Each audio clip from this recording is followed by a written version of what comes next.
Un addio straziante, quello che il quartiere agrigentino di Villa Seta ha dato a Giuseppe Piparo e Cristian Russo, i due quindicenni, deceduti lunedì scorso nell'incidente stradale di Maddaluse. Migliaia di persone hanno assistito ai funerali celebrati nella parrocchia della Madonna della Catena, troppo piccola per contenere la folla.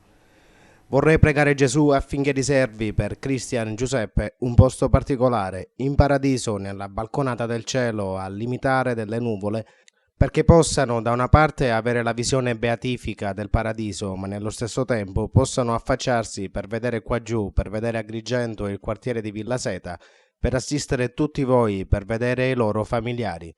Queste sono state le toccanti parole dedicate ai due ragazzi dall'ex parroco di Villa Seta, Don Angelo Fracica. Presenti in chiesa anche le autorità cittadine con in testa il sindaco di Agrigento, Marco Zambuto, ed i compagni di scuola degli sfortunati giovani. Compagni che si sono voluti stringere in un lungo e commosso abbraccio attorno alle due bare bianche. Feretri che prima della tumulazione al cimitero sono stati portati a spalla per un ultimo giro del quartiere, un ritorno, quello a Villa Seta, che per Giuseppe e Christian si è interrotto alle ore 1:30 di lunedì 13 agosto.